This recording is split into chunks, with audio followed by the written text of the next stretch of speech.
The first of the impossible things which we're asked to believe is that Islam is a peaceful religion. It's very evidently not. No religion is entirely peaceful, but Islam is especially not peaceful. Hello everyone, I greet you in the name of God Almighty. My name is Apostle Newton Silas, and today we have a very interesting video to react to. And then this one was done by Douglas Murray, and then this says that we were forced to believe a lie. Douglas Murray dismantles Islamic. And so without any further ado, let's get down to this video and check this out. I'm not an academic or a politician, which may mean precarious things career-wise, but it means at least I don't have to ever be politically correct, and I hope I won't be today. I'm going to take my, my text from Alice in Wonderland, which is one of the best texts to understand what's happening in Europe at the moment. And you'll all remember the conversation between Alice and the White Queen, when the White Queen tries to urge Alice to practice thinking of impossible things. And Alice says, one can't think of impossible things. And the White Queen says, nonsense. When I was your age, I used to spend at least half an hour a morning thinking impossible things. Why, I used to be able to think of at least 6 impossible things before breakfast. Well, Europeans are expected to think far more than 6 impossible things before breakfast these days. And I could be here all day if I wanted to list all of the impossible things that you and I are expected to believe. But let me just go over 4 of the impossible things which we're meant to believe, and I'll do them as briefly as I can. The first of the impossible things which we're asked to believe is that Islam is a peaceful religion. It's very evidently not. No religion is entirely peaceful, but Islam is especially not peaceful. We are, of course, always reminded that there is a problem of authority within Islam, and that is certainly true.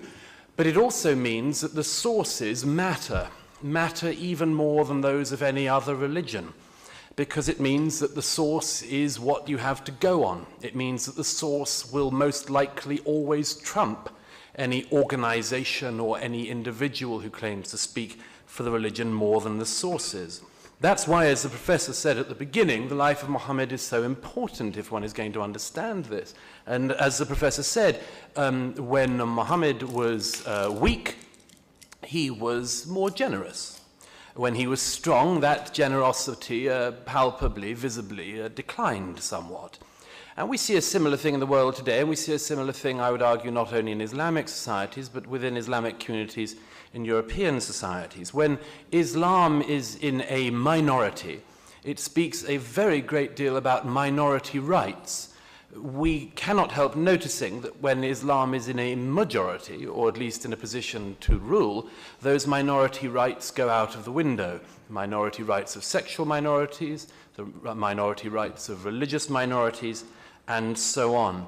The problem, which this boils down to, I'll be as brief as possible on it, is that Europeans cannot accept the fact that what ISIS and other terrorists do is very obviously the worst possible interpretation of Islam. It is obviously the worst possible interpretation of Islam for Muslims worldwide, and it is obviously the very worst version of Islam possible for non-Muslims worldwide. Nevertheless, it is a plausible interpretation of the texts in front of them and the tradition from which they come. And if you doubt that, I would urge you to consider one particular source, which if there is an authority within the Muslim world you might turn to, and that is the University of Al-Azhar in Cairo. And I'm very sorry that both the Egyptian ambassador and also our friend from the Fatwa Council are absent now.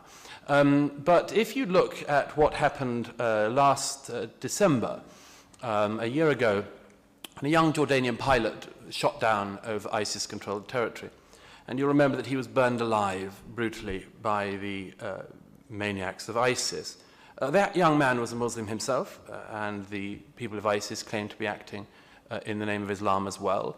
Al-Azhar in Cairo had an extraordinary debate about this, one aspect of which was this, that the senior clerics said that what had happened should be punished, that the people who did that and burned that brave young Muslim Jordanian pilot should be punished. They should be punished, incidentally, by either being crucified or by having alternate legs and arms cut off.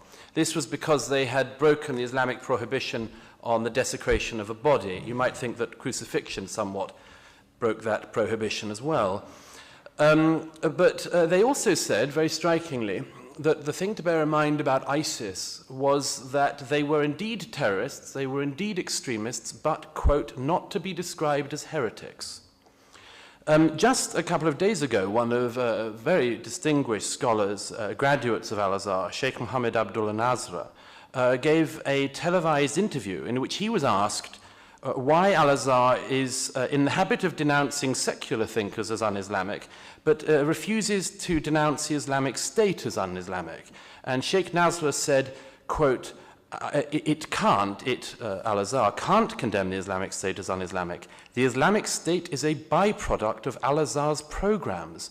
So how can Al-Azhar denounce itself as un-Islamic? This, I simply present it as, is a very significant problem. Nevertheless, we are invited to believe the impossible and to believe every day before breakfast that Islam is a religion of peace. That's a very interesting one, listening to this very video, but then I kind of tend to have the same belief as Douglas Murray, because I have always been thinking, and then similar thing, you understand, tend to happen in the northern part of Nigeria. You know, there was a time where the terrorist organizations were actually attacking, you understand, churches that's at the northern part of it, and then when you look at it, then it looks like, okay, fine, it is actually an Islamic agenda. But then as the thing progresses, after some few months time, or should I say a year time, and then these people started attacking, you understand, mosques. And then that began to ring to my head, and then I was asking myself, so what exactly does these people, you understand, mean? I thought that this agenda is basically for Islam. So why are they attacking people, you understand, in the mosques? Why are they attacking, you understand, people, you understand, in the marketplaces that can still be dominated, you understand, by Muslims? And then this comes to the misinterpretation of the Quran, which is the same thing that Douglas, you understand, is actually talking about, of what happened with the pilot, okay, that was shot down before the Eliza or whatever that we are trying to condemn it. Because if you look at it, if these people are actually in a sense fighting for Islam, then why did you have to take a life of another Muslim? So if you do so, are you sure it is really, in a sense, for the Muslim, just like how they see? So to me, I just feel like, in a sense, these terrorist organizations just decide to commit, in a sense, some sort of atrocities in the name of Islam, and then Muslims in the other way around, instead of condemning some of the activities of what these people, in a sense, are doing, and then some of them will feel like, since they says that they are doing in the form of Islam, and then they went on to be supporting some of these things, and some of them are just supporting them out blindly without actually understanding the agenda of what these people are actually fighting for. These are pure terrorists. These people are not Muslim, because if we are to follow it just like how, in a sense, Islam is all about, if Islam is a religion of peace, just like how, in a sense, it's been explained in the Quran, then why going on, in a sense, to kill another Muslim?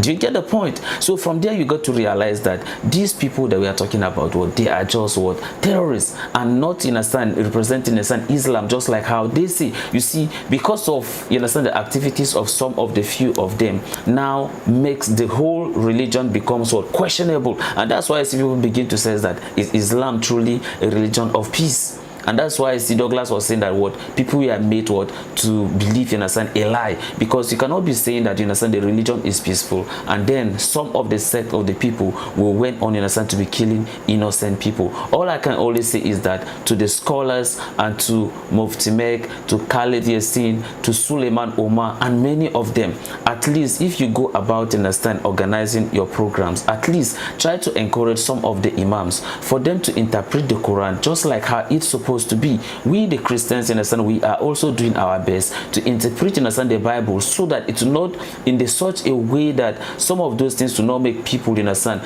to be causing violence, in a sense, in the communities. Because if you look at it, somebody went on to get the Quran, and then I do not know how they do certify people, in a sense, to be able to be make this type of, in a sense, interpretation, and then before you know it, somebody will go and interpret, in a sense, the Quran wrongly, and then went on, in a sense, killing people.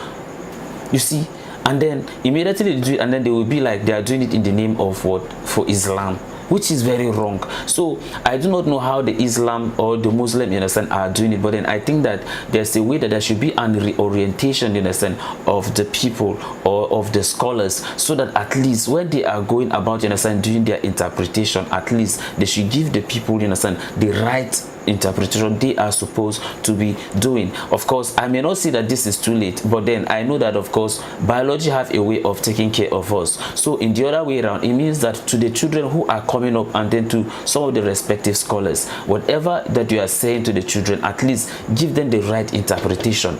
Or if, as a matter of fact, if possible, try to avoid, you understand, teaching them about some of the passages or some of those things that will may encourage, understand, violence and all those things, okay, so that we can all be what, be living, understand, in peace and harmony with one another. Because of this kind of misinterpretation, it has caused a lot of people to lose their lives. It's not really about, understand, whether you are Muslim or you are a Christian or you are a Jew.